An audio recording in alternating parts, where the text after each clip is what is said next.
So today we are going to start something called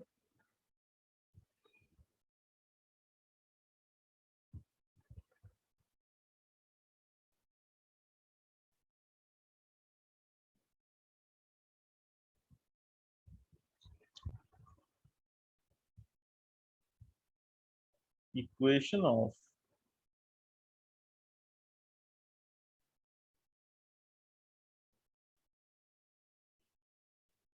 trajectory, and definitely this equation we are going to learn only for the two-dimension case. So in 2D we have just two variables. One is called the dependent, other is called the independent, and we can choose the two variable as x and y. So the relationship between variable y with respect to x is called equation of trajectory or equation of path.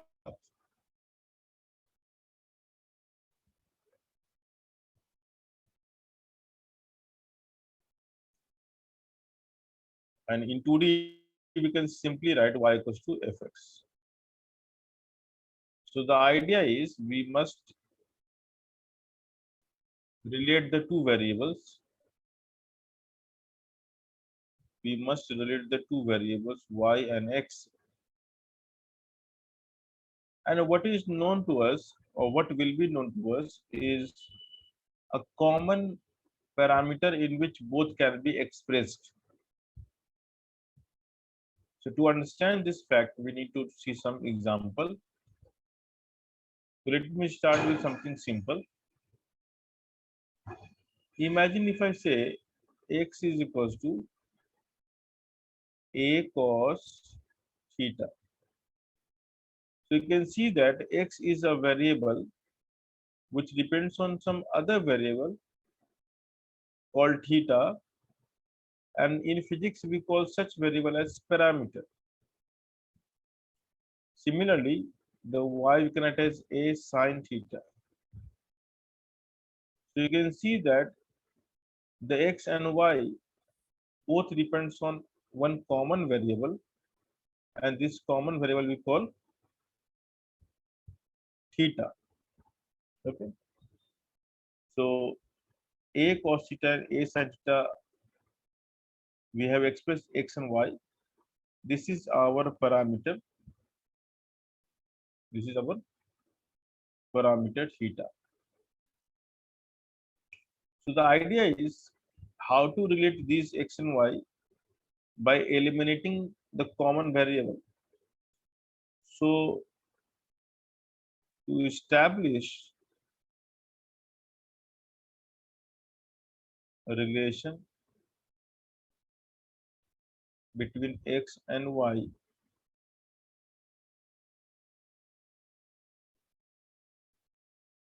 we need to eliminate common variable. So we have to use something, some manipulation.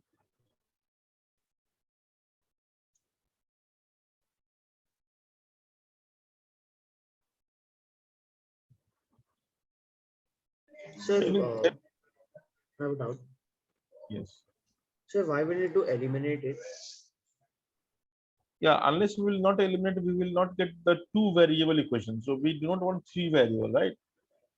So we have x as a variable, y as a variable, theta as a variable. So do you want three variable equation? The answer is no. So equation of trajectory must be only two variable equation. So the common variable called the parameter, the common variable called the parameter must be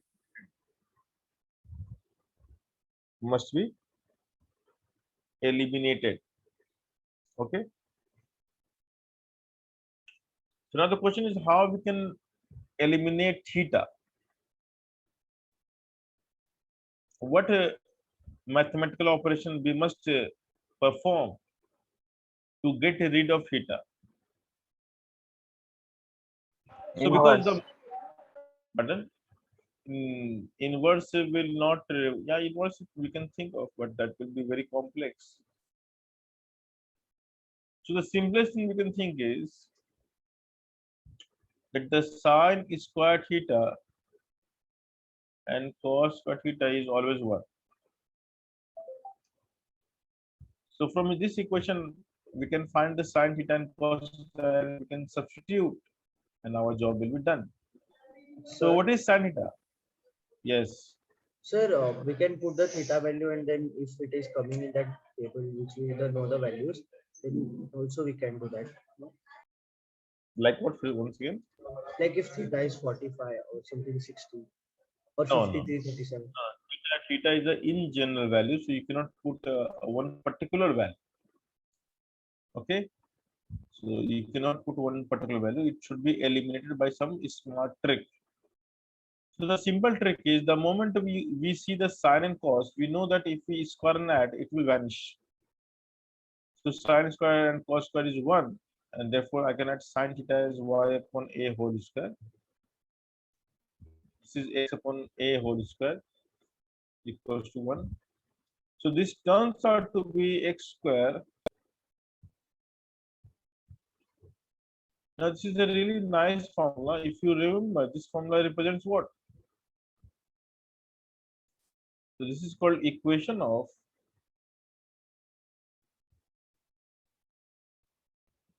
circle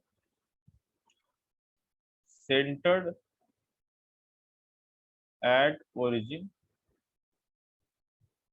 radius a. So this particular equation will look like a circle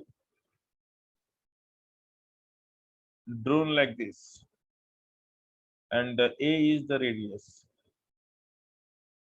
which means this particle is moving on this path.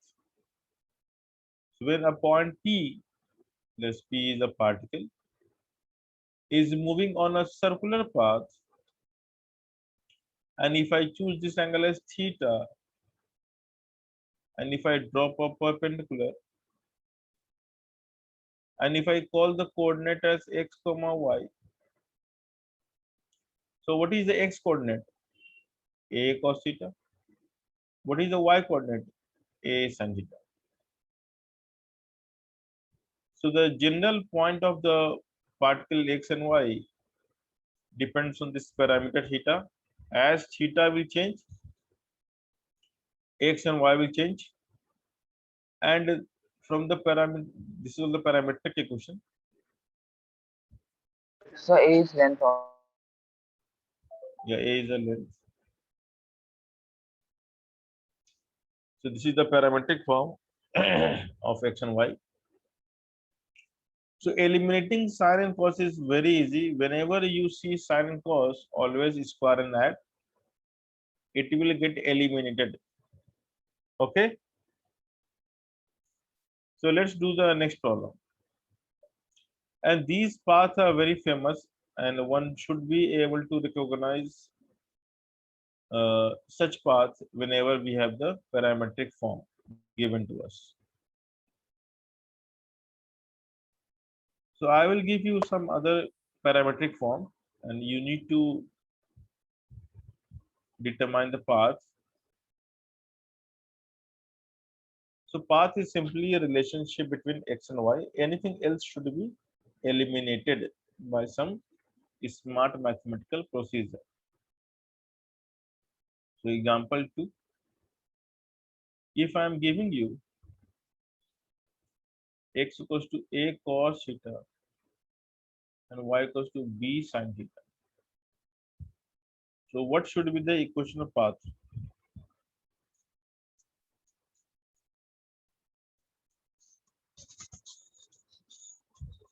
Tell me guys, what should be the equation of path?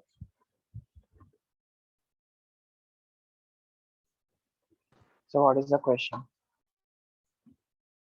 Question is find the equation of trajectory. Find the equation of trajectory. What will you do to get rid of theta?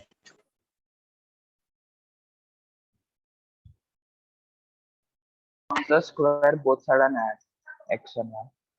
No. If you square both sides, if you add, you will get nothing.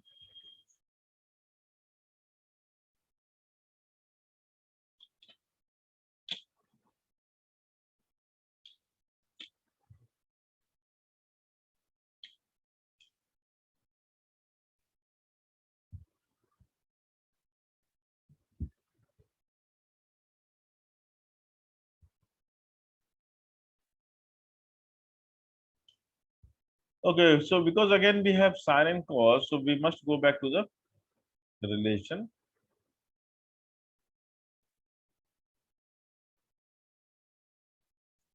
And what we can write sine theta? Tell me.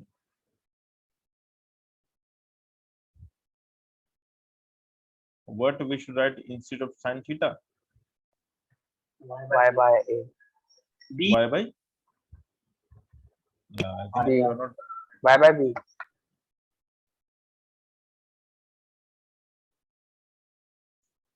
And what we can write cos theta? X by A. Very good. Now this we can rewrite as x square plus a square plus y square plus b square equals to 1. And this is a very famous equation called, this is called equation of ellipse centered at origin. Centered at origin, where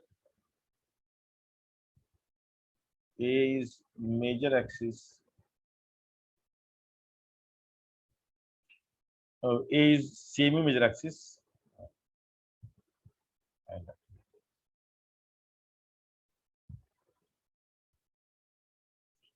and b is semi minor axis.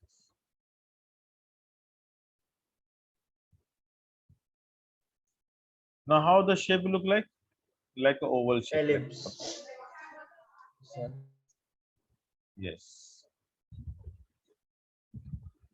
And it will be centered at origin. So it is here origin. And this length, I will just mention this length separately. This length will be A. So this is A, this is B. And again, ellipse is one of the most important geometry in physics. One must understand ellipse. So if a particle is moving on this path, then these are the equations. Okay. Anyway, so let's go to the next example.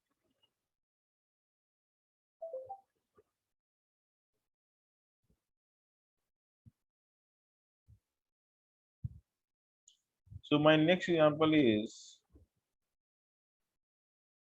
x equals to a1 minus cos omega t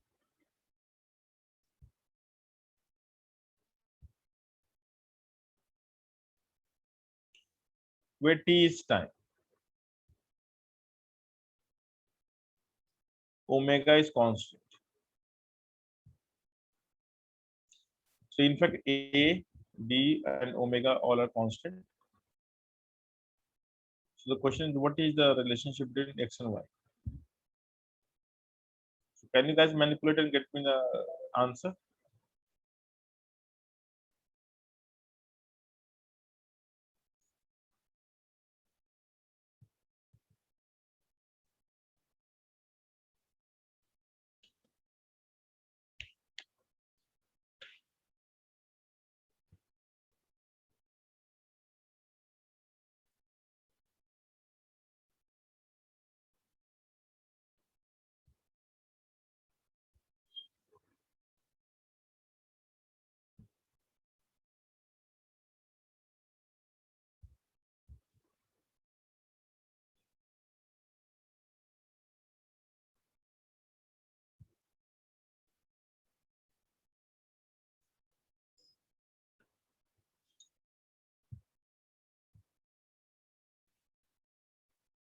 So anyone who is trying this question?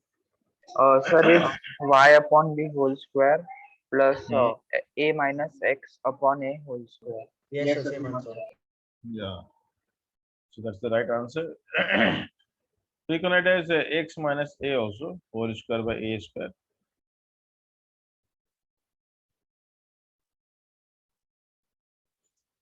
And it means the center has been shifted. It is no longer at the origin. So this is the equation of ellipse centered at a comma 0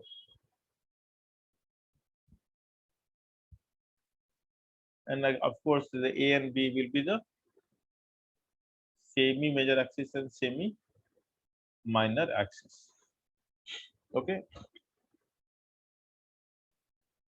So now again, how it will look like if you want to plot it, how it will look like. So it is shifted slightly along the x-axis.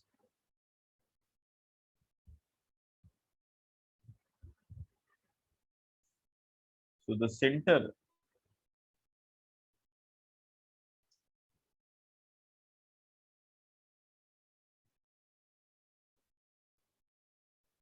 is no longer at origin. So origin is here, but the center is here. This is a comma 0. Sir, it should be a minus x whole square. No? It doesn't matter. A minus x and x minus a will be same, isn't it? Does it matter if we write a minus x as a x minus a whole square? No, sir. No. But it looks good, right?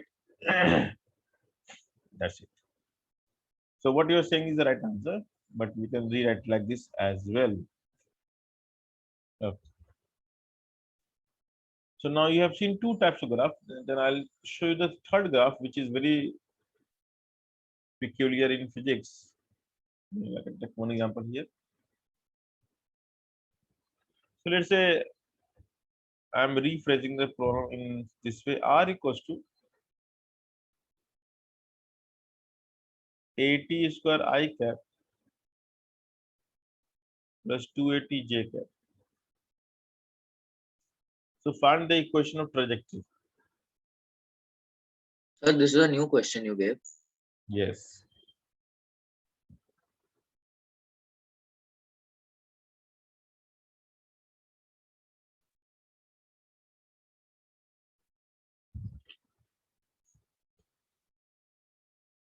Sir, Yes. uh, sir, in that like in that the third example, that diagram in the diagram, Okay. so there is only one center, like y, that left hand side one. Yeah, center is only one. We have So, one center and two foci. okay, sir. Okay. So you might be getting confused with the foci and center, right? No, sir. So actually, sir, it's from the Kepler law. Okay. Yeah. So we use this in Kepler law, of course, because every planet moves on a elliptical path.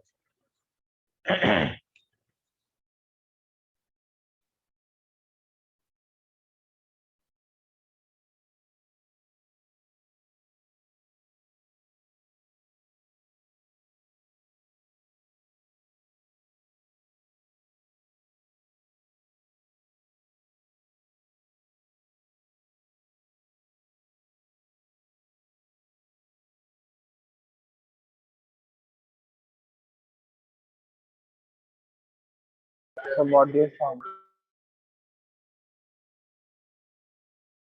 Tell me the equation for this part.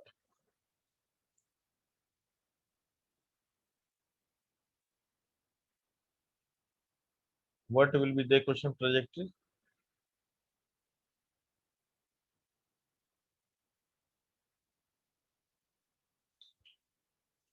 So what is the common variable here?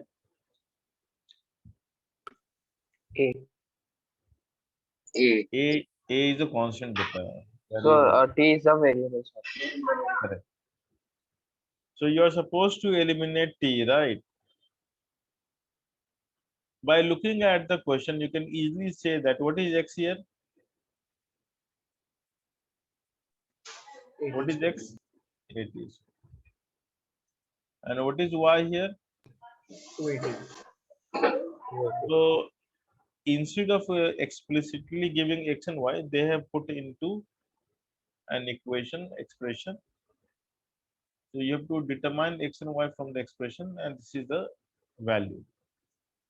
And it is very easy to eliminate the T. So if I say equation 1, if I say equation 2, so we can eliminate the T, right? So T we can write as Y by 2A, and then we can substitute in the first expression, so we can get X equals to A, and this becomes a very famous equation of parabola. And this So particular parabola, 4x. yeah, 4x.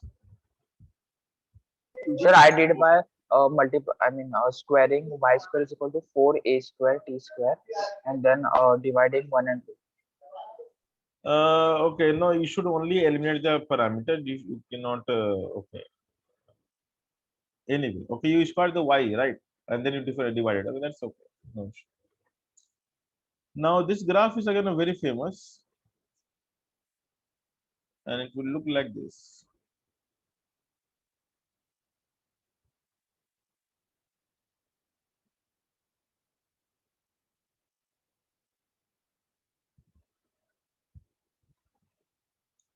Although because it is a motion, so we will only draw the only one part, that is upper part. Okay, and the particle is moving on this graph, and the position vector of this particle is this line. So this is the r vector actually, and the coordinate of this is at square comma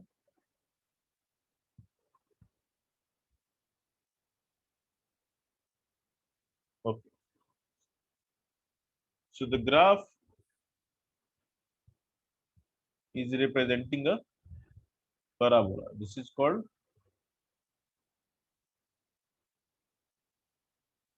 parabola. Okay.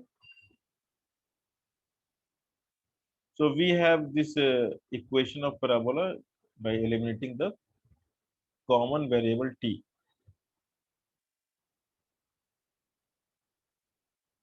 Sir, I want to note the last point. It's the last point. Sorry, last line.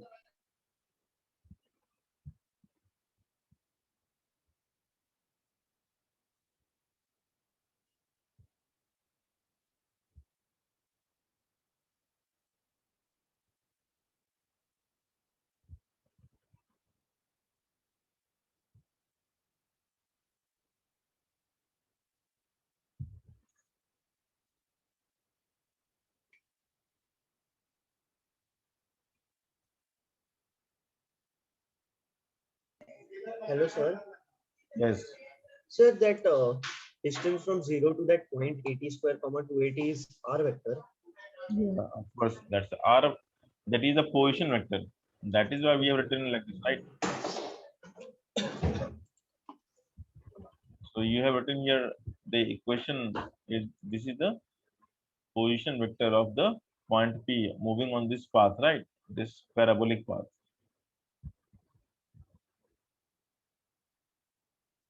Understood? Yes, So sir. this is also called the parametric form. When you write x equals to 80 square, y equals to 280, it is called the parametric form of the equation. And of course, it's a part of your coordinate geometry. You might have seen in the basic mathematics as well. Okay, next.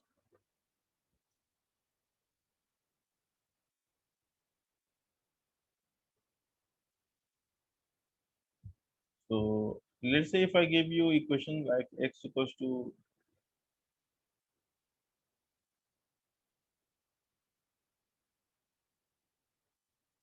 u cos theta t and y equals to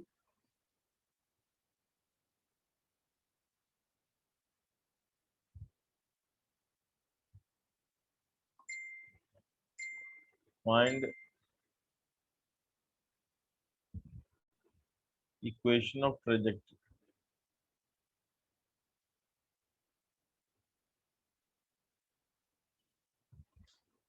Find the equation of trajectory.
Anyone getting the answer?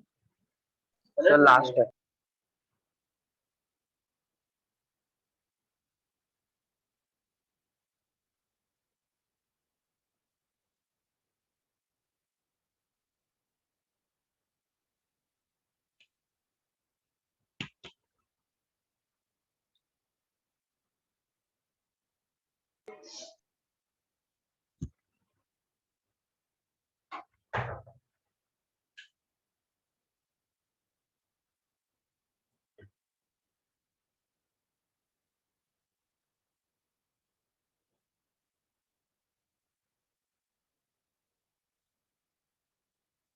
Sir, I got the answer. Yeah. That Correct is answer. very It's y. so y is equal to uh so 2 minutes.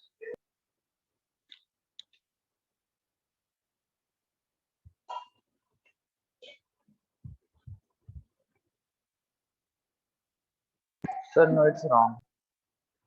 Okay. All right. So no problem. So now you can see that from the first expression itself. Sir, I got answer. Can I say? That Sir, x square plus y square equals to wrong. Leave it. Leave it. So we can see that we can write from the first expression from here that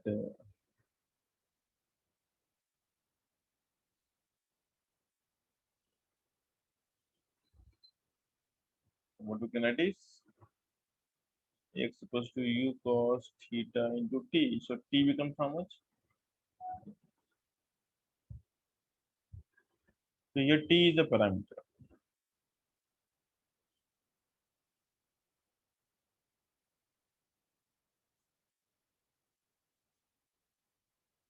Theta is constant. So t is variable, time is variable, and here theta is actually constant. So I should have mentioned this. That maybe that is the reason behind the confusion. So t we can write as x upon u cos theta, and then we can substitute the value of t in the expression of y. So y is how much? U sine theta into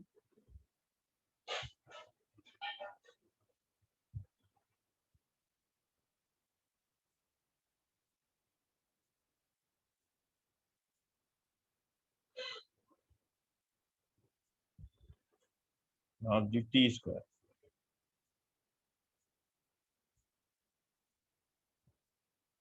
And so it turns out to be how much? U consider of x tan theta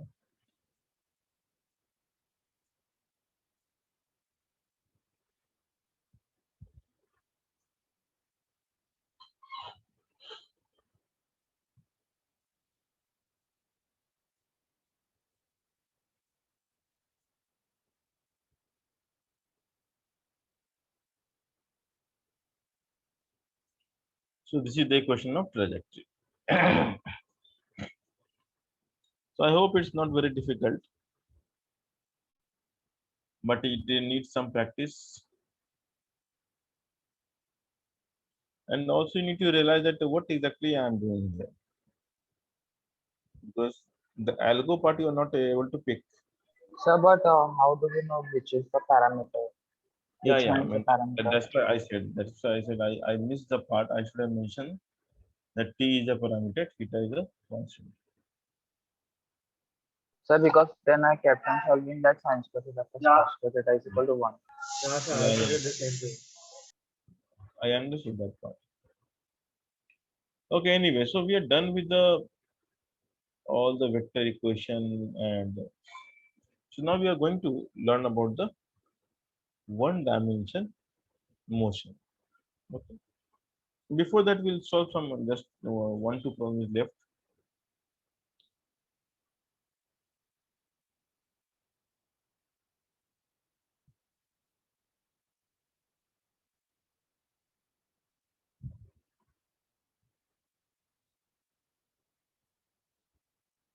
So this problem looks very simple, but at times you may find it difficult. So the question is, I'll just put in here: a bird is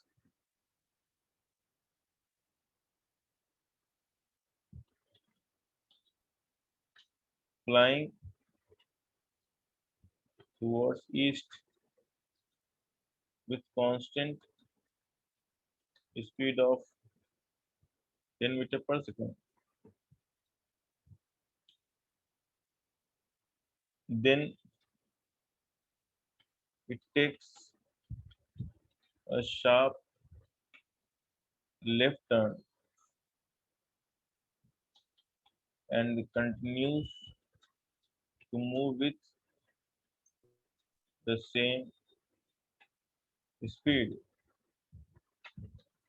If the total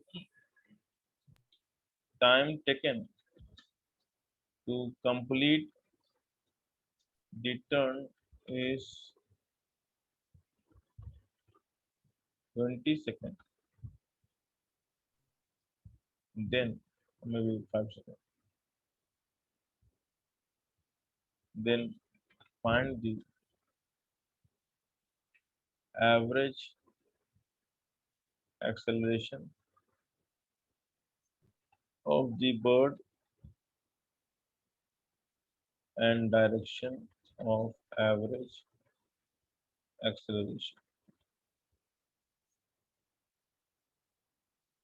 Okay, so first you read this question carefully,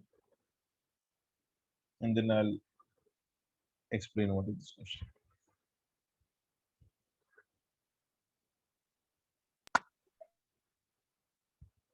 Okay, so how a bird can turn in air actually? What they do to turn?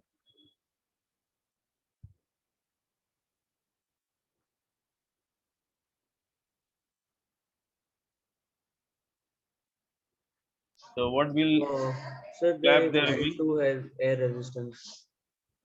No, air resistance will only help you in a gliding part, but you lift yourself by flipping your wings. So if you want to turn left, you will press the air at some angle, right? So if you want to try to turn, let's say if the bird is trying to go this way, so it will press the air this way. Then air will push it and help in. So it is all about the air lift only. So Newton's third law is at work. So you push the air in one direction and you get the force in opposite direction, and that will help in turning.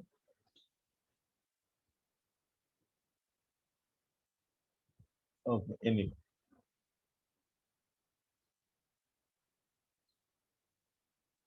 Now you can try for some time, maybe 5 minutes.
So T cap.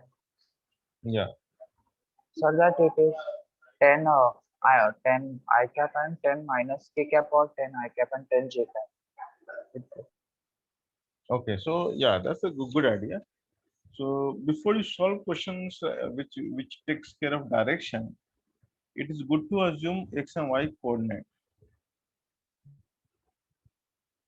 So first you assume the x and y coordinate, and then you call the east as x-axis and north as.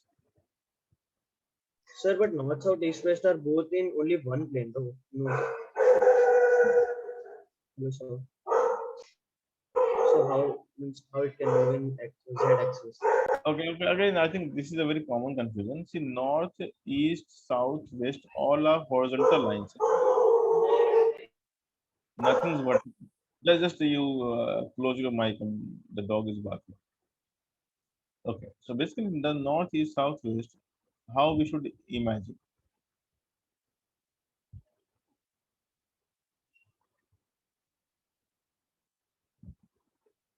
So this is north, this is east,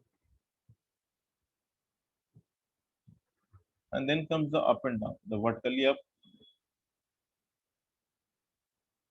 and vertically down.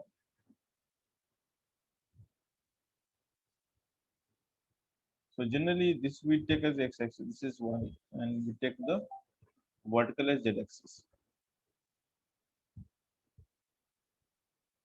So the bird is flying towards east, so it's going towards east. You can imagine how it's going. So what I have plotted here is the top view. So the top view. Like if you look from if the eye is this way, then you will see the x and y axis like this, right?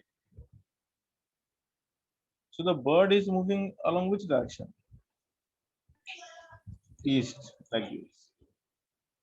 And then it takes a left turn, sharp left turn. So it becomes towards.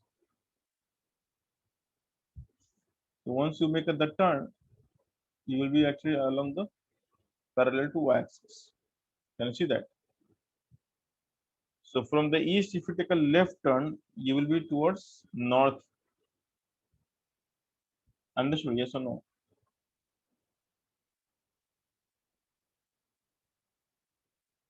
So what is the Yes, sir. initial velocity? 10 meter per second.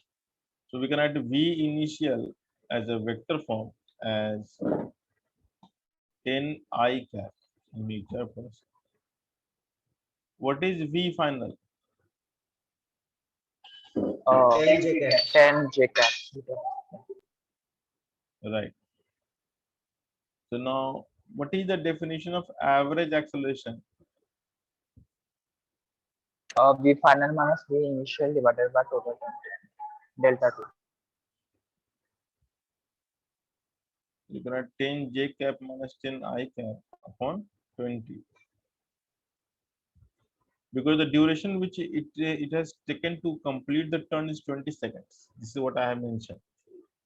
And we are supposed to find the average for that duration only. So the path that the bird actually acquired was not exactly like this. It has gone this way. Eventually, the direction is along y-axis. Eventually, so this is maybe t equals to 0, and this is t equals to t. Is this clear, guys?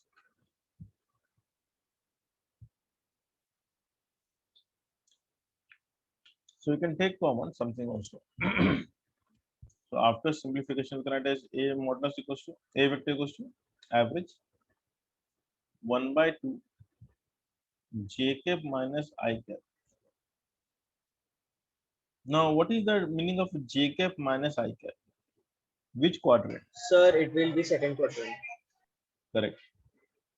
So the direction of acceleration will be exactly at 45 degrees.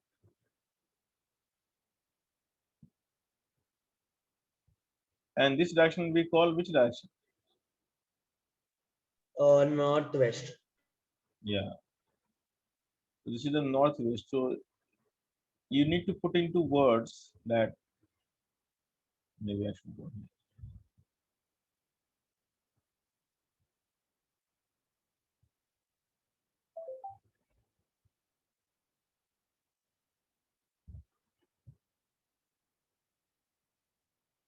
So the modulus of a average acceleration is 1 by 2 into under root of 1 plus 1, which is 1 by root 2 meter per second square along northwest. This is how we put the answer, and this is how you need to also put the answer. So if you want, you can copy from here.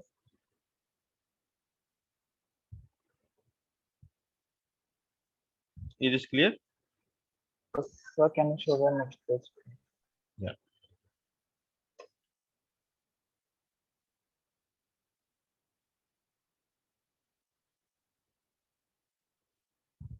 Okay, guys, I will take a small break of 2-3 minutes. Okay, I'm coming.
Okay.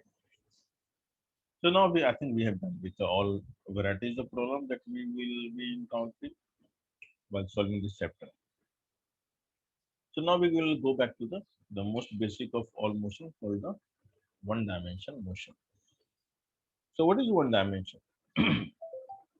As I said, if a particle is moving in such a way that its direction remains constant, or if the you can say if the motion of a particle can be confined along a straight line, then such motion is called one dimension. So for example, if we do something like this,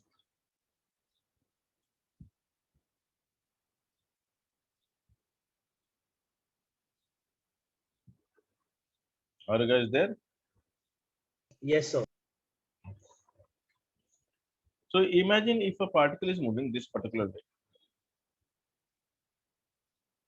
So it is moving in such a way that its x coordinate, y coordinate, z coordinate, all three coordinates are changing all the time. So it is not like the only it is moving along the x-axis. It is moving in such a way that its x coordinate, y coordinate, and z coordinate, everything is there. Now, just because it is having three coordinates, it does not mean that it's moving in three dimensions. It is moving in one dimension because the direction is always along the pink line, the pink arrow. So one dimension need not to be along the x and y or z exclusively. It could be in any random direction.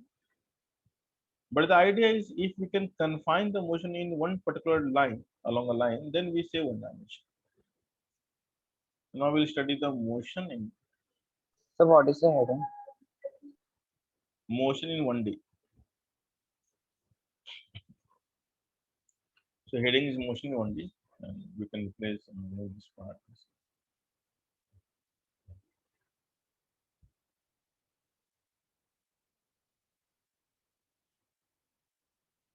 This is from previous page, right? So motion 1D, what we say motion 1D? If a particle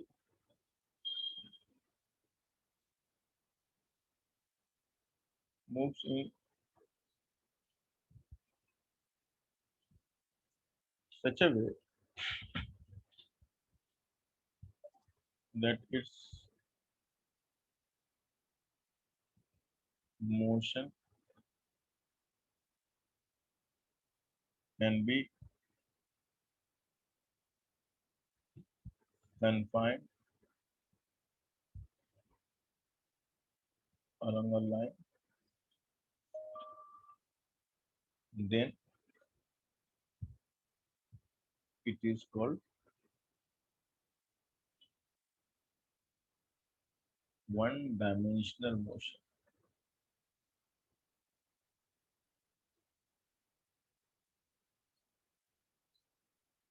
Okay, so for the sake of writing, I will choose the x-axis as my direction. So you may choose y-axis, you may choose some other random direction. I can in fact take this pink line as x-axis.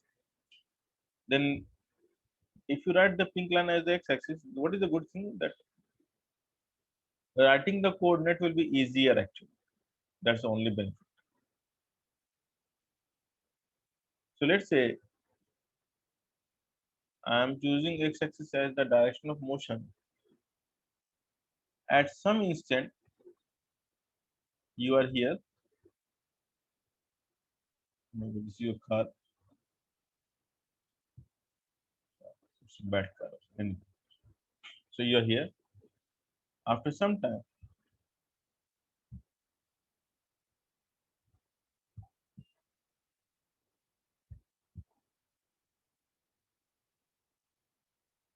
so let's say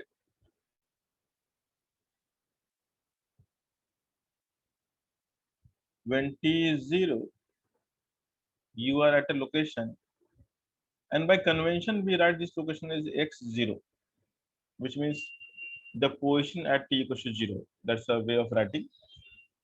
Similarly, at t equals to t, that is after some time, we call it x. So what is your displacement? X X minus X minus naught. V. No, Correct. So earlier you delta used to X. write, yeah, earlier you used to write s equals to ut plus half d square, and now we'll prefer writing as x minus x naught. Okay. So what is x representing? So the position.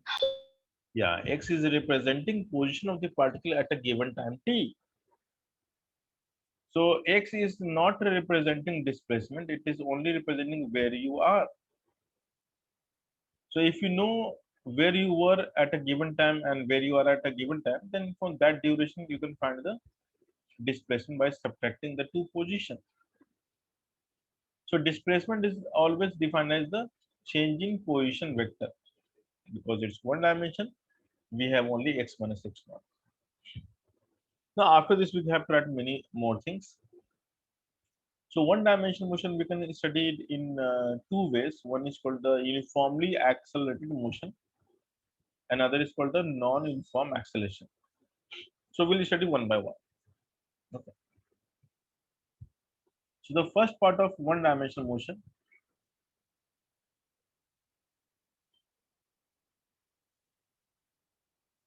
Okay, one more thing I will tell you. Okay, you guys are maybe getting disturbed by a difficulty of problem.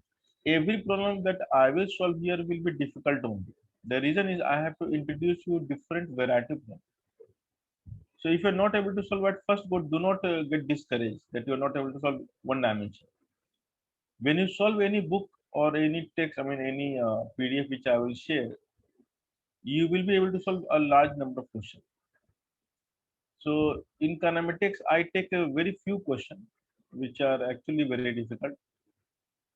But the purpose is to teach you all the variety, the difficulty that you will face.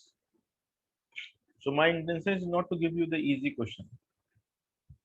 And the problem is the time is the constant for me. So in tutorial, you will solve the easy question. Okay.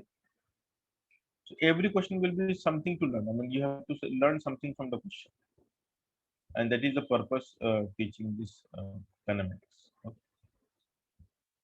So don't feel discouraged just because you're not able to solve one question. So, Yes. so please will you show the last one?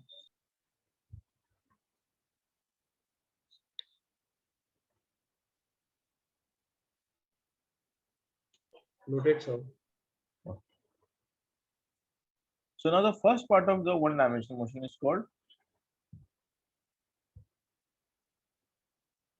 uniformly accelerated motion. What is the meaning of uniformly accelerated motion? Sir, the A centripetal does not changes, but the A tangential changes. See, in one dimension, there is no question Sorry. of centrifugal, right? So when we say uniformly accelerated motion, it means the tangential acceleration is constant. So the acceleration is uniform. What is the meaning of uniformly accelerated motion? Acceleration is uniform. This is uniform. And here uniform means constant. And because we are learning the one dimension, there is no curvature. So in one dimension, the centripetal will be 0. Because if something is moving on a straight line, it means you're not turning at all. So the arrow of the velocity vector is not trying to turn, and therefore there is no question of centripetal. So for uniformly accelerated motion, the AT is constant, AC is 0. We are learning about one dimension. But writing AT is not convenient, so we just write because it is understood that here A means AT only. So we simply write A, and we understand what is the meaning of A here. So how to proceed? Because we have done already the vector derivation of equation, and if you know the vector derivation, you can definitely know the one dimensional derivation. Now in one dimension,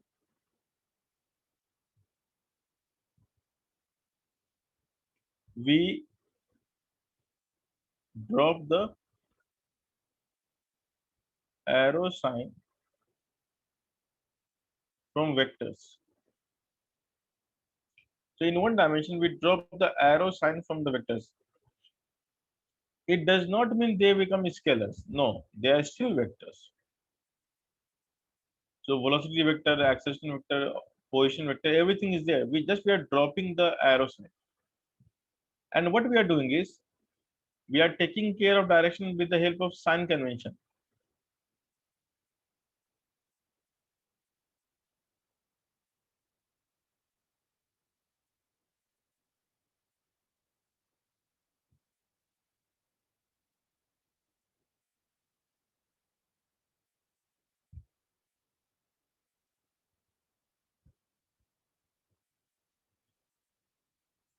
So in one dimension, we drop the arrow sign from vectors and we take care of direction with the help of sign convention. Because there are only two possibilities of motion, either this way or this way. So if I choose this as positive direction, then this will be negative, or vice versa. Okay. So to solve one question of one dimension, you're not supposed to write the vector sign. Just ignore the vector sign. But it will not make something scalar. It will remain a vector. And then choose the one direction as positive and other as negative to write the values. So I hope this is not a difficult task. Is it difficult?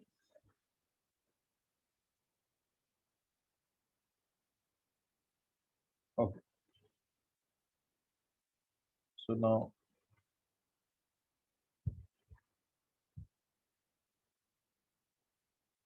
So what did you write of the arrow? pardon. Sir, in 1D the arrow. In 1D, the arrow, this is the direction. Like let's say particle is moving this way. Sir, no, what did you write after that? Where? Arrow sign, arrow sign. Okay, here. Yeah. This one? Yeah, this is arrow sign.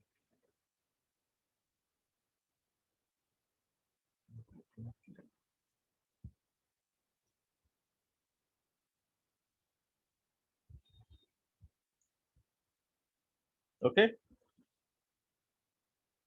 So every kinematical equation we start from the acceleration. So A we define, what is the definition of acceleration? Sir, this sir, sorry, sir, rate of change in velocity. Yeah. So what should I write here? Sir, VF minus, sorry, V final minus V initial divided by delta T. Yeah. So that is the average value. I'm talking about the instantaneous value. Or D mod of dV by dt. Where is the mods I'm talking? Sir, in vector form, we have to write the formula like that only, no? We only get that formula. Yeah. So in vector formula, where is the mod? In vector formula, there is nothing called mod. What is the definition of acceleration? This is what I'm asking. It is only dv by dt. Yes. I don't know why you're confused. Like I'm just not writing the vector. Why? Because I said that in one dimension, we simply drop the arrow, but everything is there only. They are vectors. And we are writing acceleration only, not like magnitude of acceleration.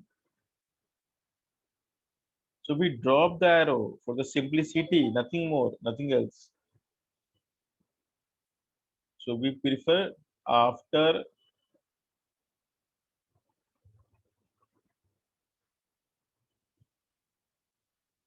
arrow, the A will be only dv by dt, right? But it is still a vector.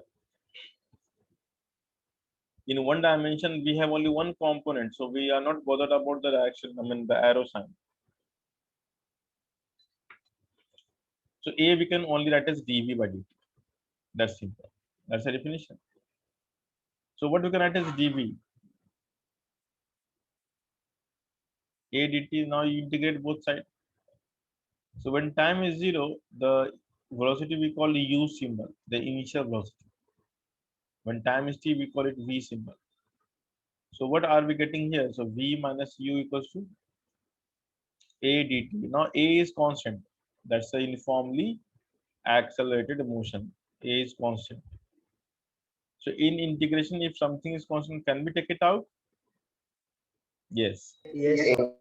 And then what we are left with is the integration of dt, which will give you t over. Between 0 to t, it is t. So we got the first expression, v equals to u plus. Sir, we did this derivation. No? Yes, sir. Yeah, we did this derivation in vector form. Now we are writing without vector form. That's simple. But you guys are still not able to get this answer. So what is the other answer? What is the S formula? How to derive this? Sir, by using that only is equal to dv by dt. Then Pardon, that, pardon? so by using this only a is equal to dv by dt. Okay, so go ahead and derive the next formula. Derive S equals to ut plus half d square. How are you going to derive this? Everyone derive S equals to ut plus half d square. Sir, we have to do like this, no? Like a dt is equal to dv, and we have to put v value is equal to u plus at. Pardon?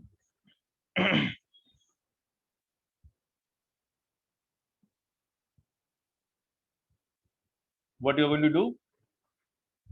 So replacing the value of v as u plus at in the integration of dv.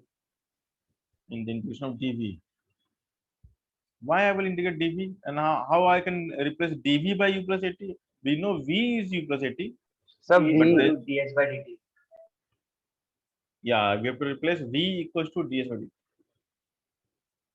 So by definition of velocity, we go to the displacement, right? From acceleration, you only find velocity, not the displacement. Okay, anyway.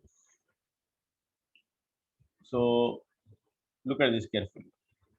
So v, once we get the v, we can write as ds by dt. And the ds turns out to be v dt. Because we are looking for ds only, so we will separate it.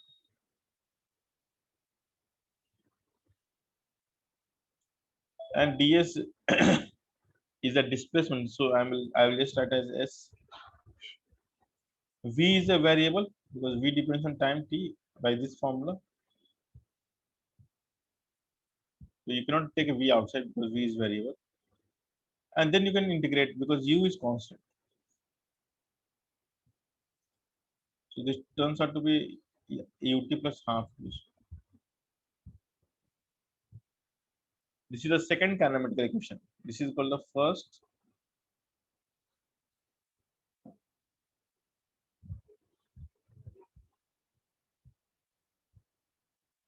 This is the second.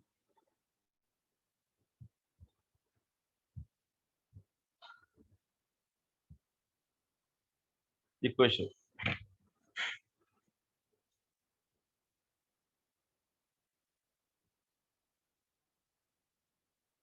And how to derive the third equation? So that is the interesting part. The v square equals to u square. So to derive the third equation, which is the very most interesting part, we can add a equals to dv by dt. But we are not looking for actually time. So we want answer in terms of s only, right? So the way of deriving is like we write dv and split the dt. And now introduce ds here and ds here. Now see, this is like a chain rule. So now you will realize that the dv by dt we can rewrite like this. The moment you write like this, you get something new. A call from +91 803 797 1963. The moment you see this, you will realize something. What is ds by dt? Time. Huh? Sorry, ds by dt is dv. Vv. Sorry. Why you guys are so much confused? I'm not getting it. Are you not revising your notes? I think you have taken this chapter as for granted that this is kinematics. We know everything on kinematics. We know V equals to plus AT, and therefore nothing to be studied. I'm saying this is the most difficult chapter, most challenging chapter. Okay. So A will be equals to V dV by ds. So these two formula are the basis of this chapter. So if you want the answer in terms of time t, you should proceed with the first formula. But for some reason, if you do not want the time in the equation, you have to manipulate the formula number 1 into the formula number 2 called A equals to V dV by ds. The moment you do so, you will be able to derive the third equation. So from here we can see V and dV, we can keep it together and we have A ds. Of course, A is a constant.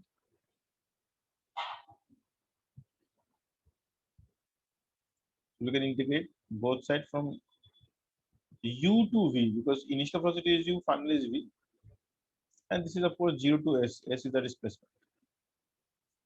Now this is like the integration of x dx. The V dV is similar to x dx. So can you guys tell me what is the integration of V dV?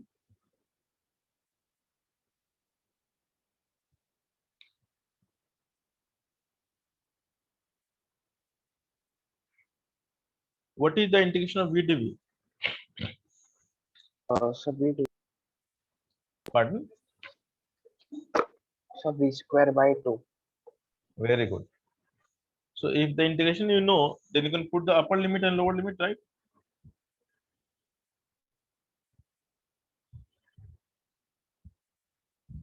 So we can take A outside and ds will be S. Now put the upper limit. What is upper limit? V only. Lower limit is U square.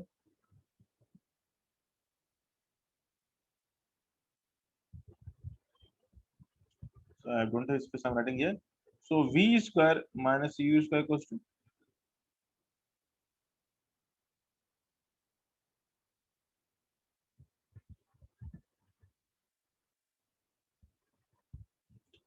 so this is the way to derive the all three kinematical equation for uniformly accelerated motion. Understood? So for uniformly accelerated motion, A call from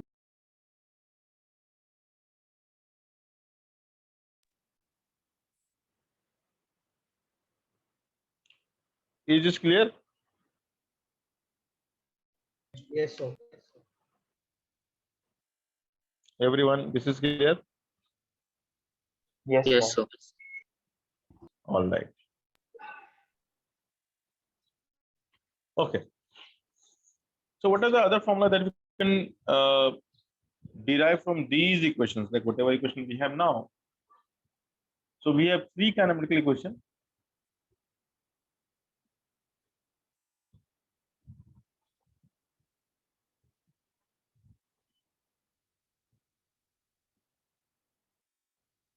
The first is V equals to E plus AT. The second is A is equals to UT plus half AT square. And the third is V square equals to. Now what you need to remember that S is not the position, S is the displacement. Okay. S is the displacement. All right. So we can write in multiple ways, like the fourth is very interesting. So if you take the LCM, You can write a 2ut plus at square. And you can in fact take t common. It's 2u plus at upon 2. But what is more interesting that we can also write as u plus at, because 2u we can write like this. And what we know that u plus at is how much? V.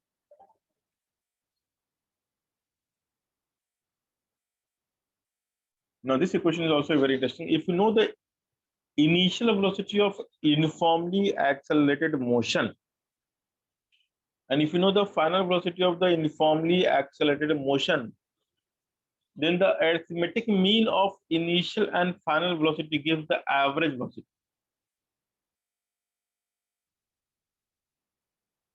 So for uniformly accelerated motion, finding the average velocity is very easy. Just take care of the initial value and final value and you're done. So the V average for uniformly accelerated motion is the arithmetic mean.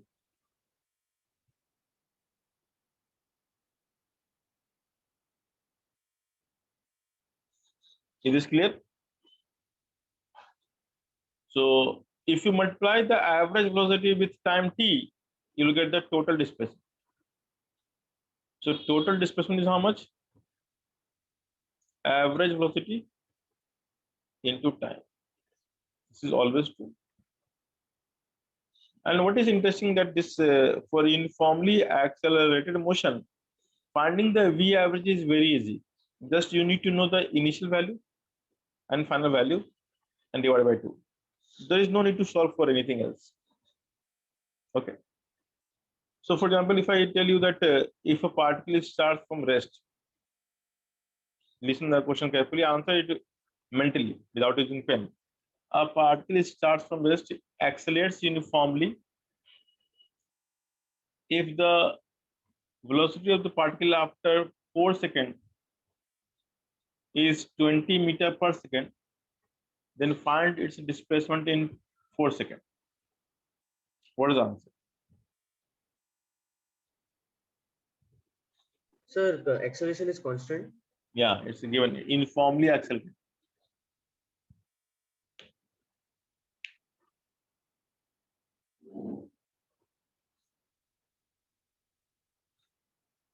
So initial is 0, final is how much? 20. 20 meter per second, and time is how much? 4 seconds. So what is the displacement in 4 seconds? 40 meter. Correct. It's 40 meter.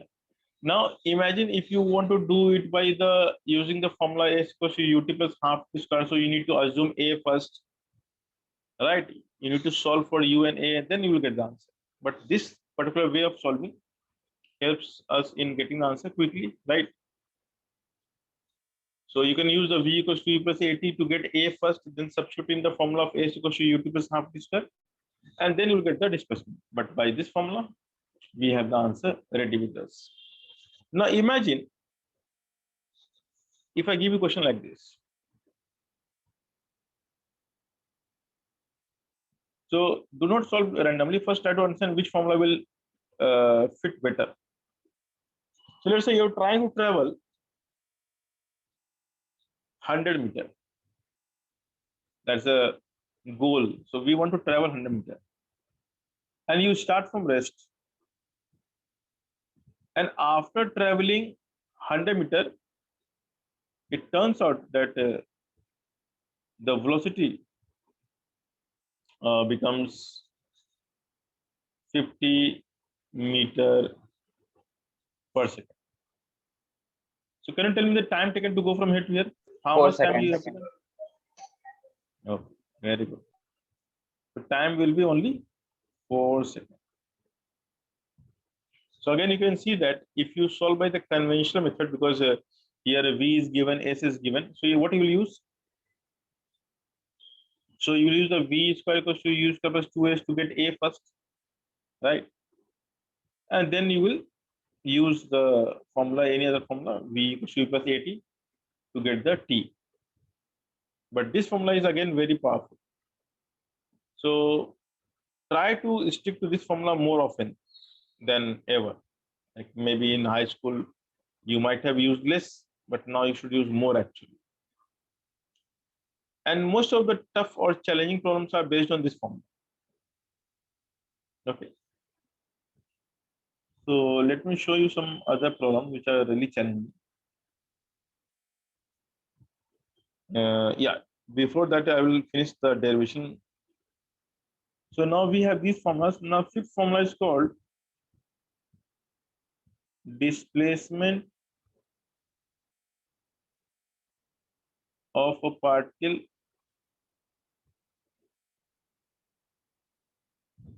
moving with uniform acceleration in the nth second of journey.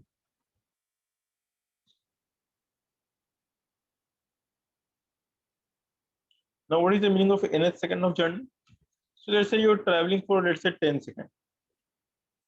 So from 1 to 10 seconds, you must have traveled something. But what I'm looking for, how much you traveled in the last second only. What was your displacement in the last second? Neither before nor afterwards. Okay.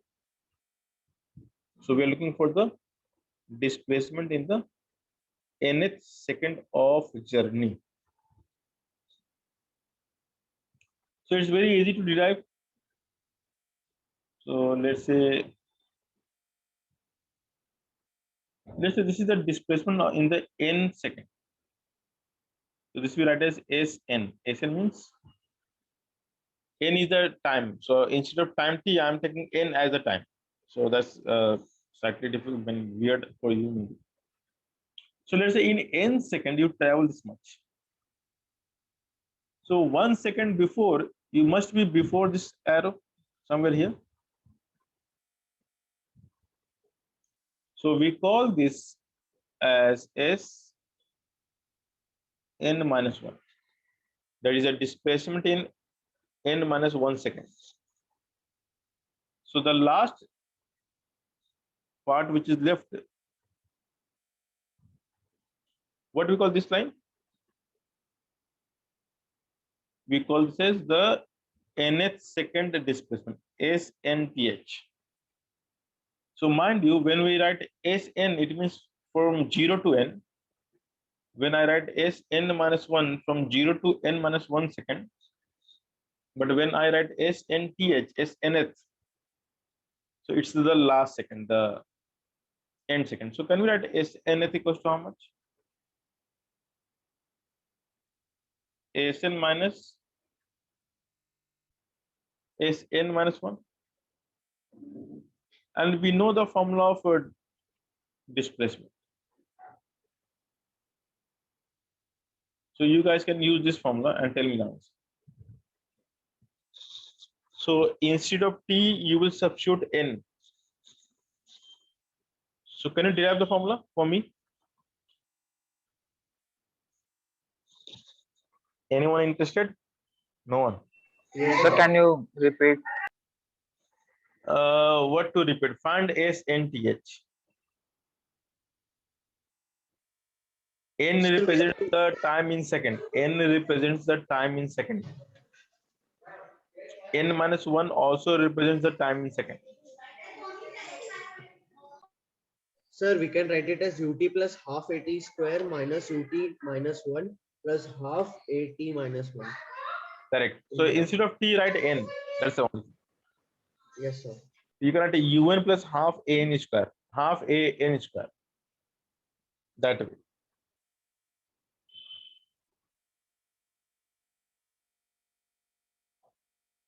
All right, go ahead.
Sir, my SN displacement is u plus half a into 2n minus 1. That's the right answer. So the S nth turns out to be u plus a by 2. So this is how much you will travel in the last second of the journey. So these are the formula that we need to use, and rest we need to solve only. Okay. So let's solve some problem now. The time is to solve some questions. So the first question I'll take is,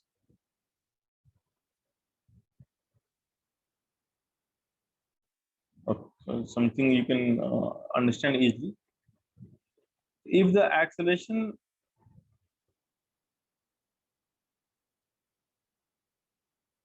in one dimensional motion, if the initial velocity, if you remember that I explained,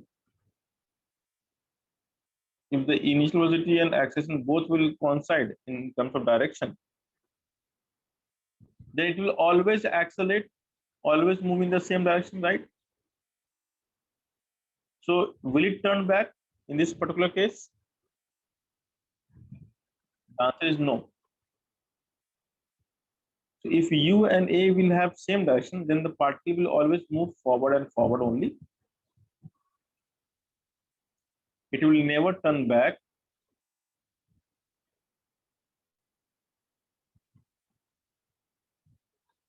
And therefore, in such case, the distance will be always same as magnitude of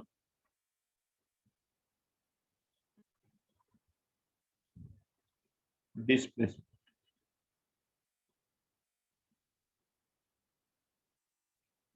But if we take the other case,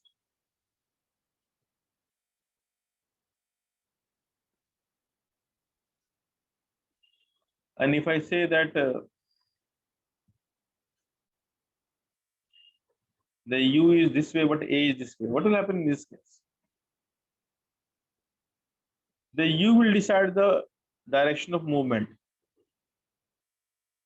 So it will go towards right for sure, because u will take it towards right. A is the ability, the acceleration, to stop it, because it's opposing it. So before it will stop, before it will take away all the velocity, it will move some value towards right. So at some point it will stop and will turn back.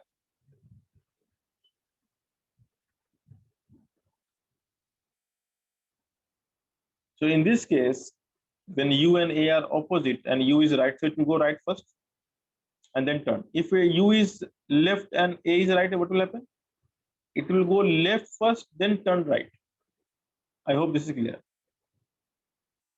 So in this case, till this location, till maybe if I say this is t equals to t naught.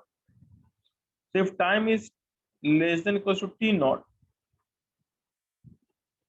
then the distance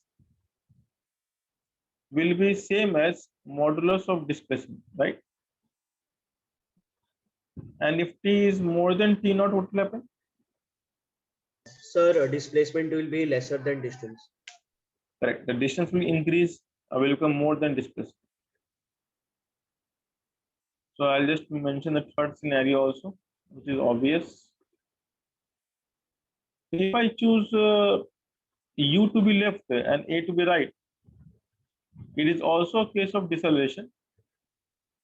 But in this case,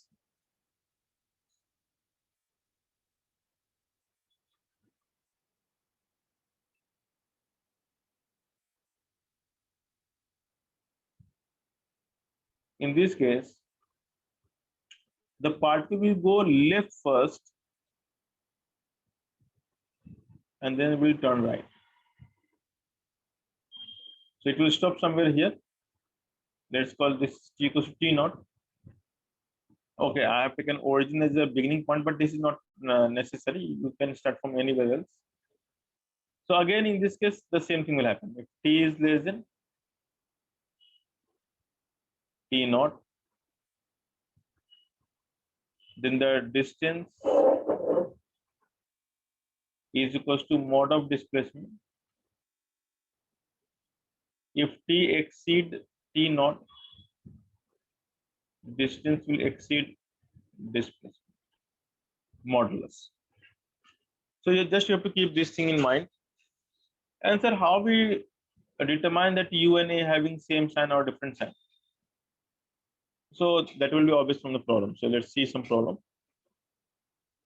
Okay. So the first problem, I'll take the first. Sir, please will you show the last screen?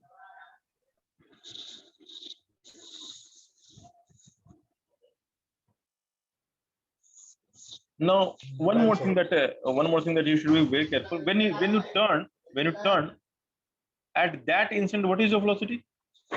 0. So to find that point of turning, what we do, we write the v as 0. So if you want to know in any motion that whether it will turn or not, just try to find velocity equate to 0 and then solve that equation. If something real is coming, meaningful, then it will turn, else it will not turn.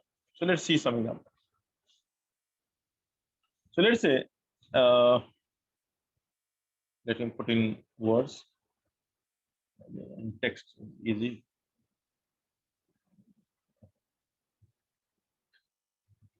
Sir, you are giving questions on the basis of that last 3 graphs only, no? Yes. So a particle is moving along x-axis whose time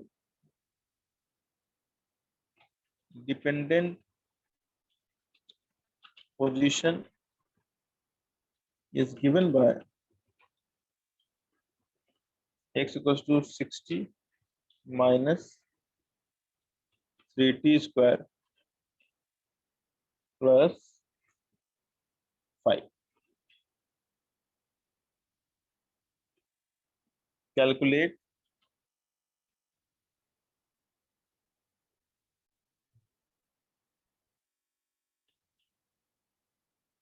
first part, distance and displacement for the first 3 seconds of journey.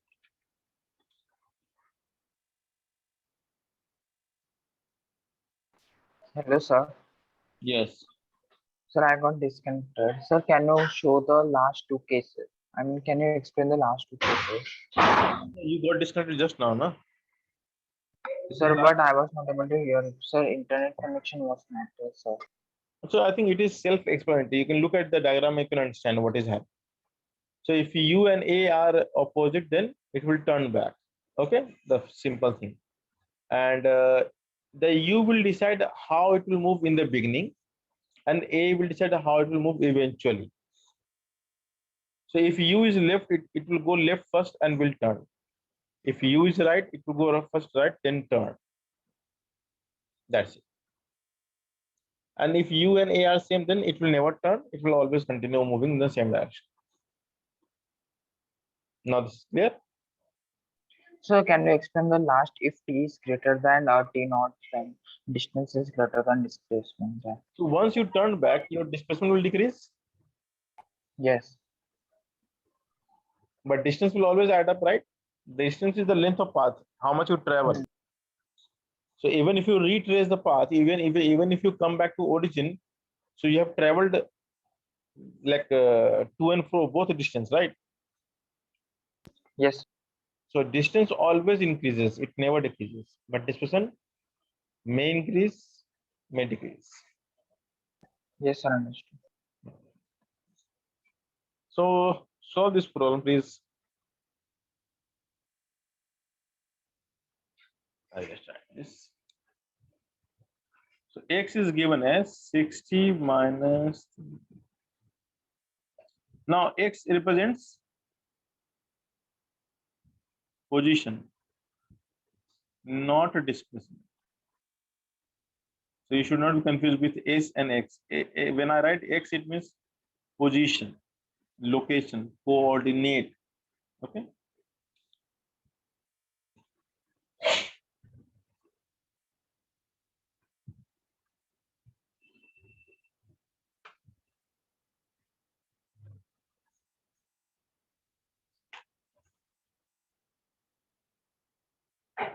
Done.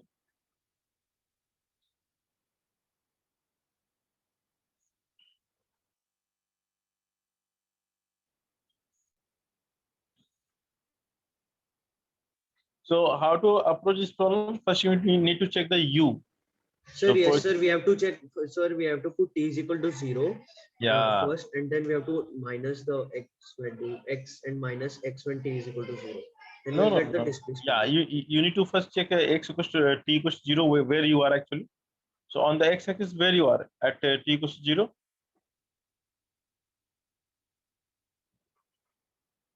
When T is 0, where you are? Sir, 0, 5. Sorry, 5, 0. Sorry. Yeah, you're at 5, 0. You're at 5, right? Now you have to differentiate the function to get the velocity. And again, differentiate the function to get the acceleration. And then put T equals to 0 to check U and A.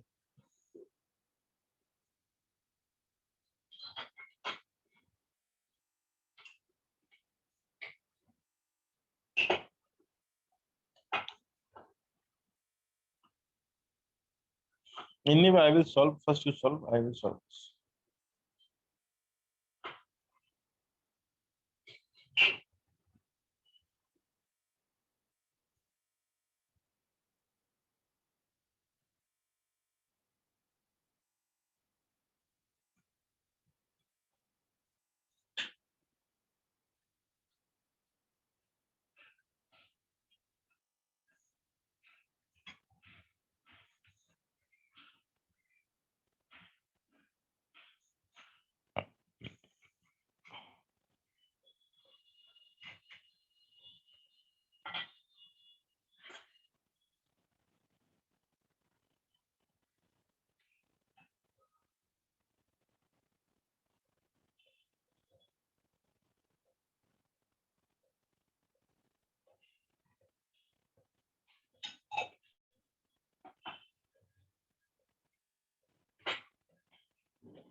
Sir, Yes. sir, that d2 square by dt square, d2 square x by dt square is coming minus 6. Sir.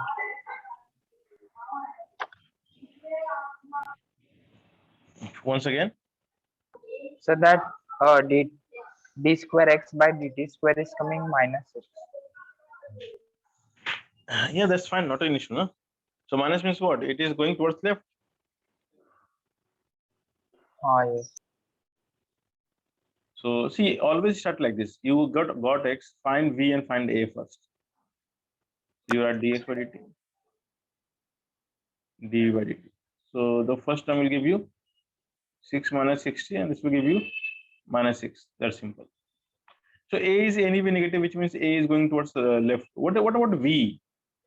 At t equals to 0, V is plus 6. So which case is this?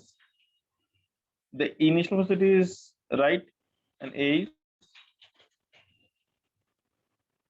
left. That's the scenario. So it will stop somewhere here, right? So to know where it will turn, we have to put v equals to 0. That's what I have explained. So putting v equals to 0 implies 6 minus 60 equals to 0, which means t equals to 1 second. It means at 1 second you will turn from here, somewhere here, at 1 second. So how to solve the question? Now we know the point of turning, so that is what we need. So first of all, find the x0. What is x0? 5. And find the location at 1 second, because that's the turning point. What is x1?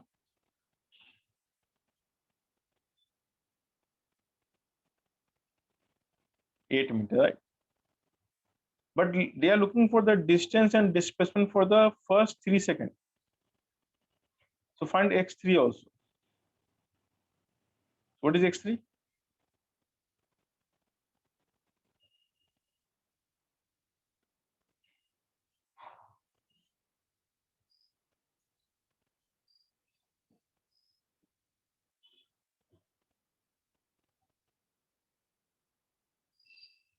-4. Now plot all the location one by one.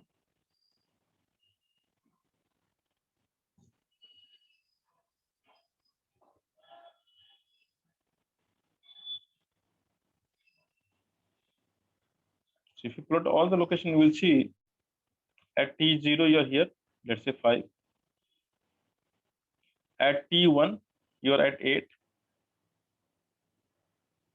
and at t3 you are at -4.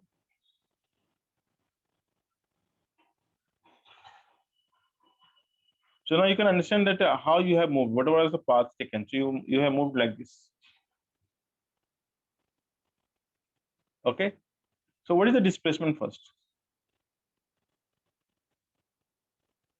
What is the displacement? So final position minus initial position. That's simple answer. -4 -5. Answer -9 meter. That definition we are using. What is the distance? 5 to 8, that is 3. 8 to 0, that is 8. 0 to -4, that is 4. So in the first 3 seconds, your displacement is -9 meter, whereas your distance is 15 meter. So I have to know. Pardon? Sir, just one question, sir. How did you get u is equal to 6? You just put that time is equal to 0 and that 6 minus Yeah, 60. to get u, what is u? First of all, you need to understand what is u. Initial velocity. So how to get initial velocity? By putting t equals to 0. That's it. Initial means velocity at time t equals to 0. So we have expression for v as a function of time t. So it's in general value. So to get u, what we do? Put t equals to 0. Still not clear? Sir, clear, sir. So to find u from expression of v, put t equals to 0. So therefore, v0 is called u.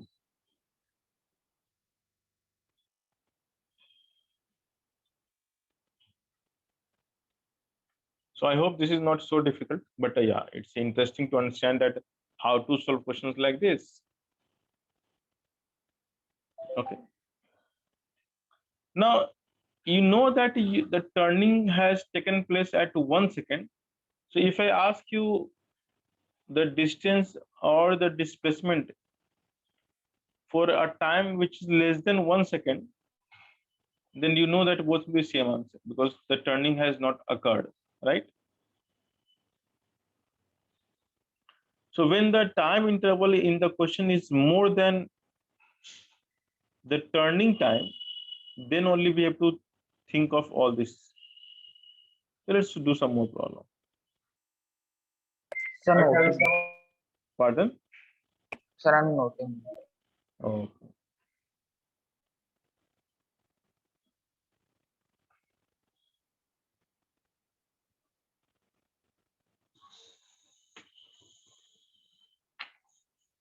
So anyone having doubt in this?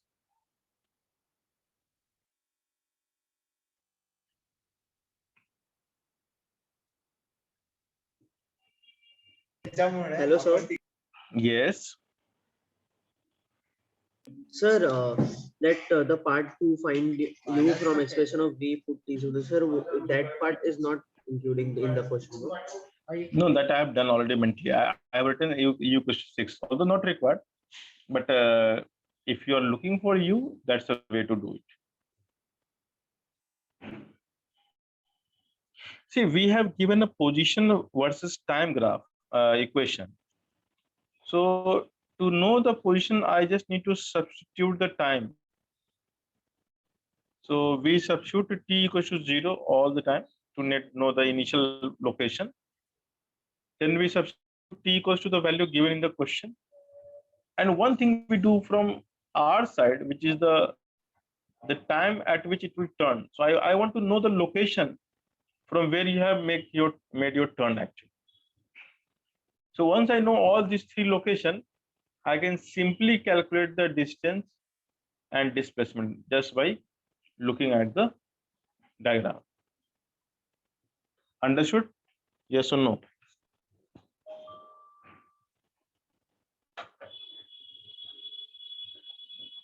Is this clear? Yes, sir, last. Pardon? Sir, last. Last? What last?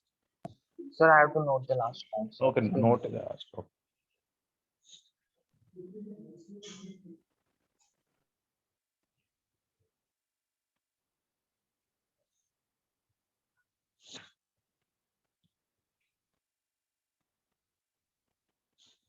Sir, done, sir. Okay.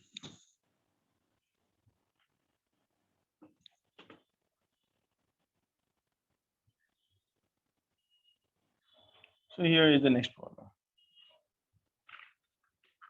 A particle is moving along the x-axis and it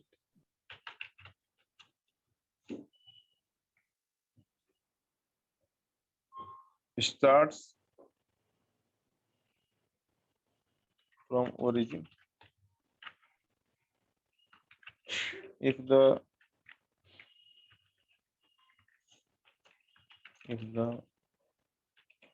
velocity vector is given by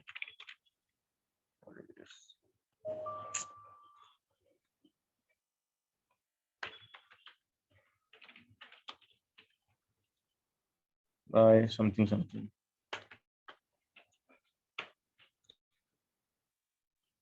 Calculate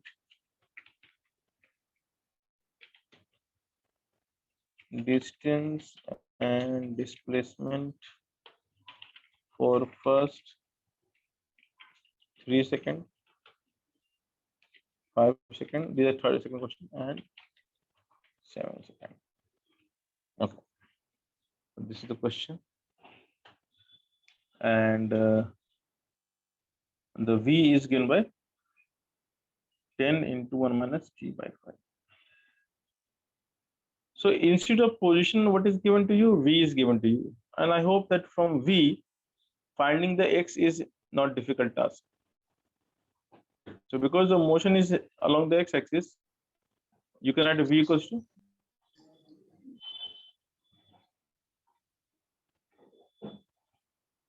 dx dt.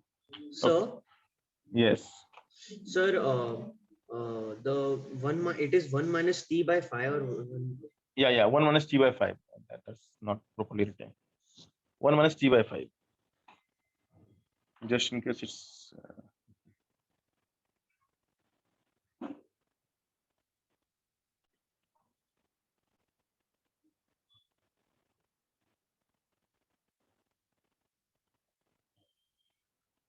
All right.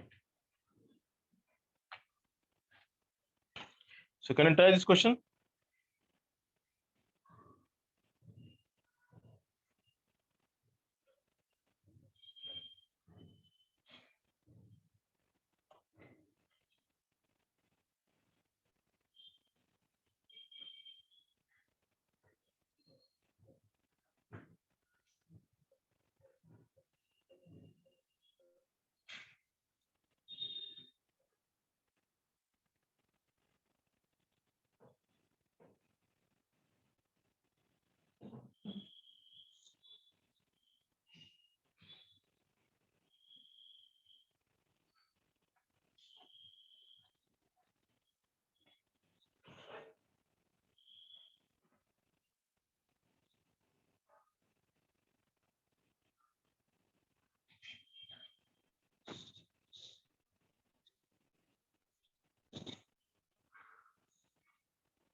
Sir, distance one is 12 meter for time 3 seconds.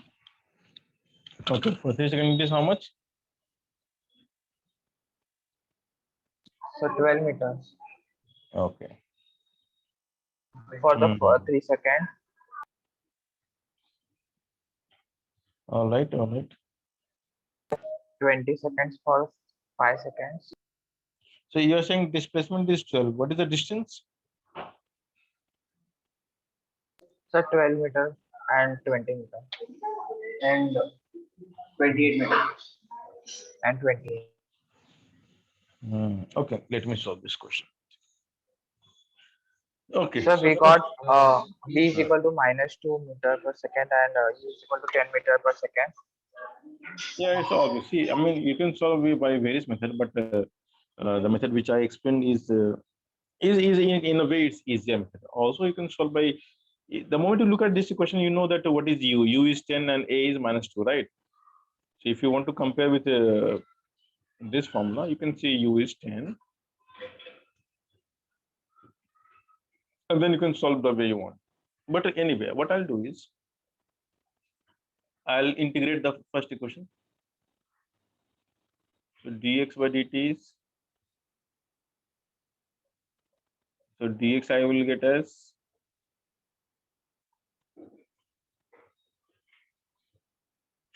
so when t is 0, you are at origin, because that's given in the problem that you will start from origin. So in general position x will be this much. So x will be how much? 10t minus t square. That's simple. So what is x0? 0. What is x3? By the way, what is x3? It's 30 minus 9. Okay, now to find the turning point, we need to find the velocity first.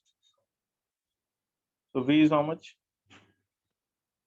In fact, you can find 3, 5, 7 all values. So let's find x3. What is x5?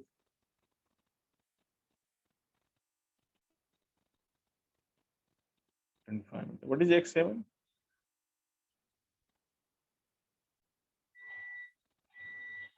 All right. So now, what is V actually? V is already given. So the moment you put V equals to 0, you get the turning point.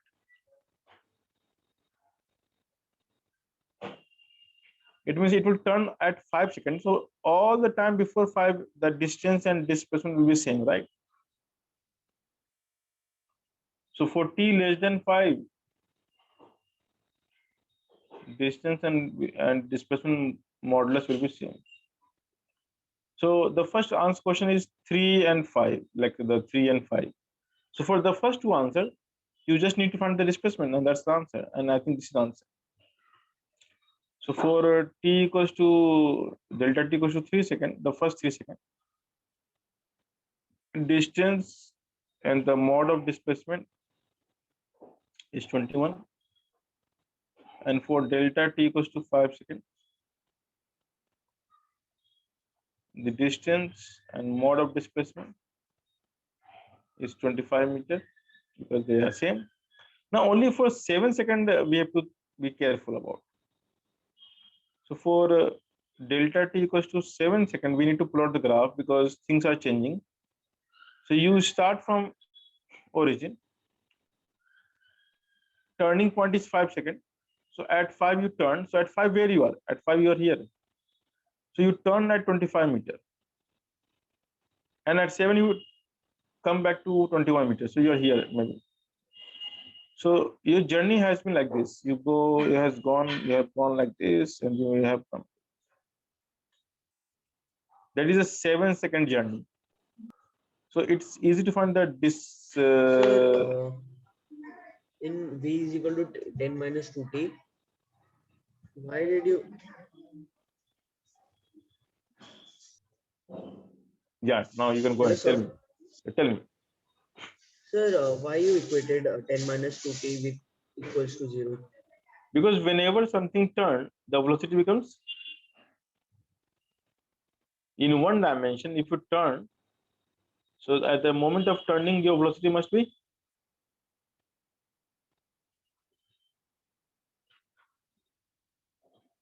Okay, do one thing. Stand up. If you're sitting, then just stand up.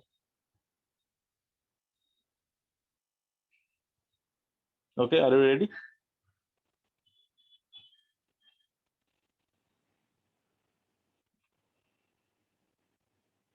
Yes, sir. Now start walking and try to turn back without turning. Like you have to just turn back. Like you have to just go back on the same path. How will it go back? On the same track. So on a straight line, you're going forward, and then I am saying come back. What will do? Will you stop? Yes or no? Yes, sir.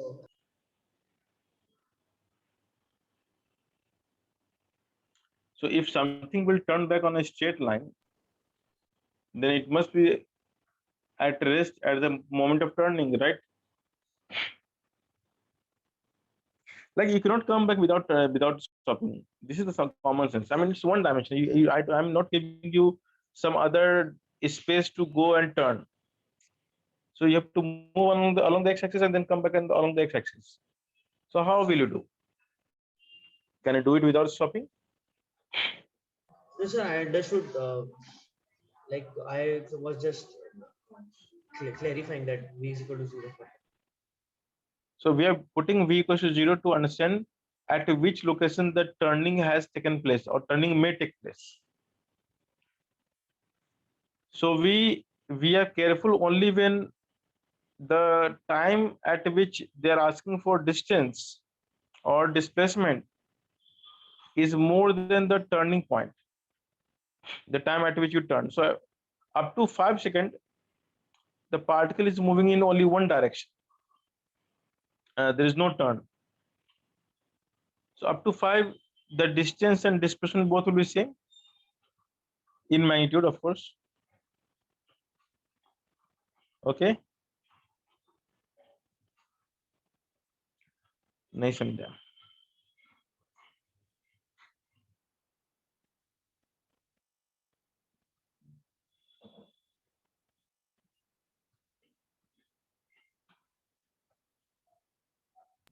Sir, hello, sir. Yes. Sir, can you show that? So delta t is equal to 7 seconds. One again. So at 7 seconds, where you are? Sir, 21 meters. From origin. Oh, okay, sir. Okay, okay, sir. Understood. Oh. So displacement is the final minus initial. Final is 21, initial is 0, because the beginning is origin. But the distance is the total length of path. So before coming to 21, you actually had gone to 25 actually. Then you came back to 21. Sir, understood. Okay. Let's go next.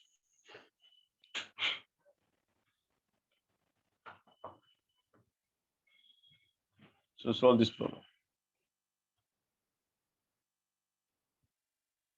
A particle is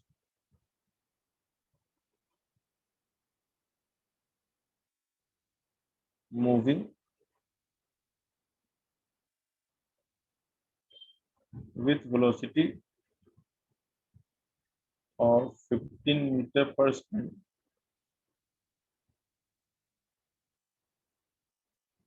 if its retardation, what is retardation? Negative of acceleration, right?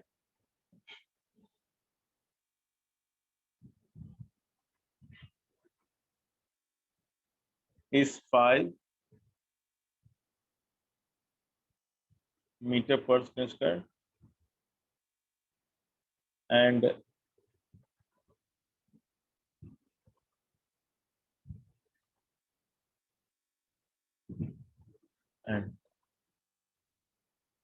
then calculate distance and displacement for first 2 seconds and 4 seconds. Do this problem.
Hello, sir.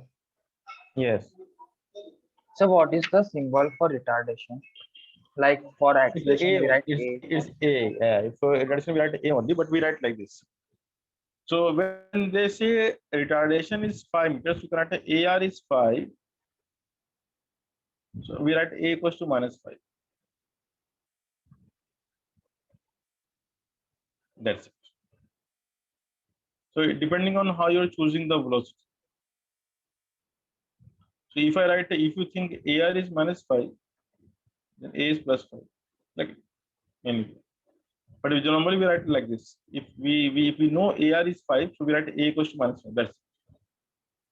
And you can choose the sign convention on your own because nothing is said it's going right or left. So you can think it's one dimension. So you can think, let's say choose the axis on your own. Okay, you can choose the origin or the beginning point because nothing is said. So wherever it is starting, you can call it origin. And the initial velocity you can call it 15. Because it's a retardation, so it must be opposing the U. That's the idea. So A must be like this.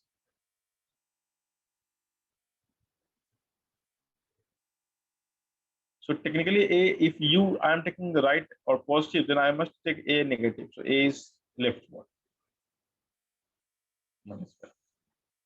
Okay.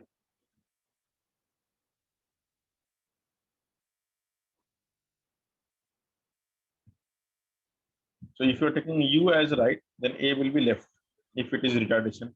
If it is acceleration, same direction as U. So you can use even kinematical equation to solve this problem the way you know how to use kinematical equation. Okay.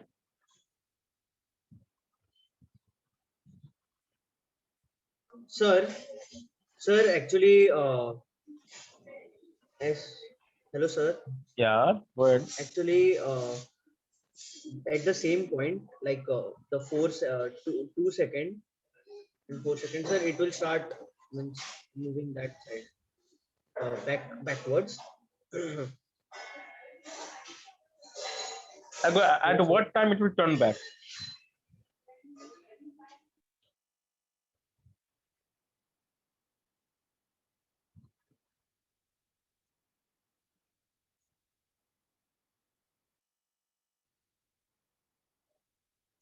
See, you have given U, you have given acceleration. You can find velocity as a function of time t.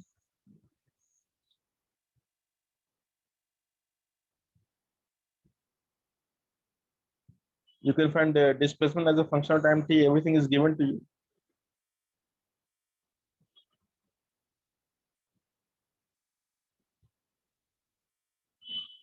Sir, it will start means it will start going back between 2 to 4 seconds, like 3 seconds, and like that time. Because sir, I am getting velocity for 4 seconds is -5 meter per second, and for 2 seconds is 5 meter per second, and meter means the distance. Sorry, displacement for first I got 20 meter for 2 seconds, and 4 seconds also I am getting 20 meters. Displacement or distance? Displacement, sir. Okay, fine. So go ahead and find the distance.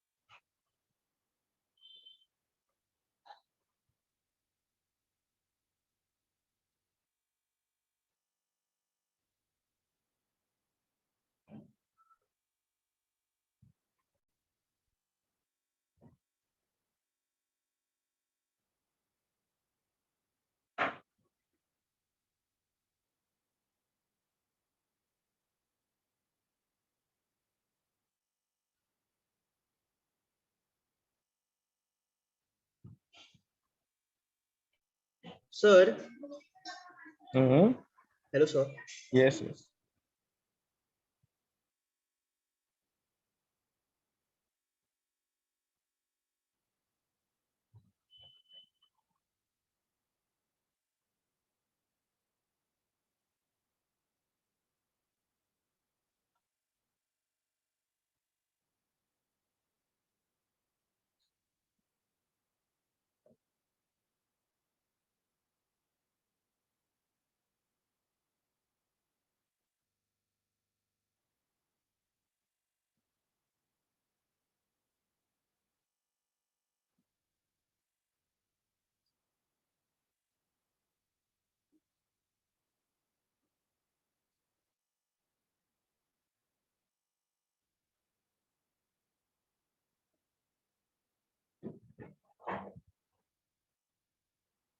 Sir, Hmm. sir, for first s is equal to 2 seconds. Sir, I got same distance and displacement, which is 20 meter. And for 4 seconds, I got displacement 20 meter and distance as 25 meter. Once again. Okay, okay, leave it. So what I'll do, I'll solve and you can just compare. Okay. So it's very, I mean, okay, so similar. Hello, to- sir. Yes. Sir, now is it coming? Yeah, it's coming. Your voice is coming. Okay. Sir, Anyway, so we can write C. We have to start with this equation. V equals to plus 80. It's simple. So V we can write as U is 15 and A we have to write -5. Why? Because it's opposite of U. That's it. So now if you put V equals to 0, the T comes out to be 3 seconds. So now we know that turning will happen at 3 seconds. Okay. Now if we talk about the displacement, formula is ut plus half at square. So U is 15, T minus and plus half, A is -5, T is. So 15T minus 5 by 2T square. But because you are starting from the origin, so S we can write as x minus 0, which means x itself is S.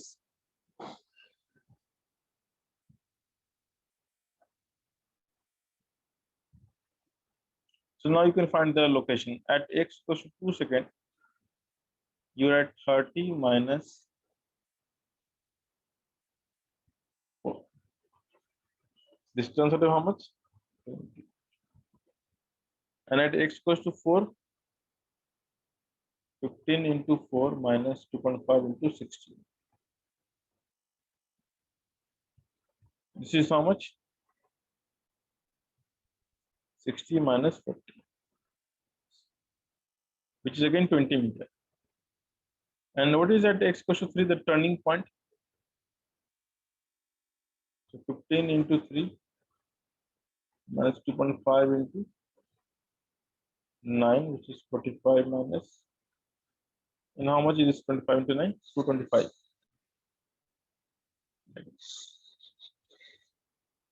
Okay. So how much is this? Right. It's 22 and a half. So now we know all location. So for first 2 seconds, the distance and displacement will be same. This is the answer.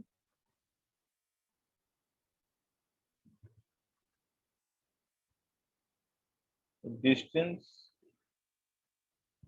will be 20 meters.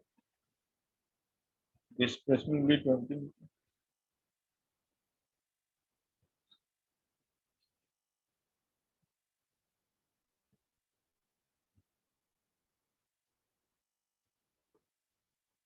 The displacement is 20 meters. And the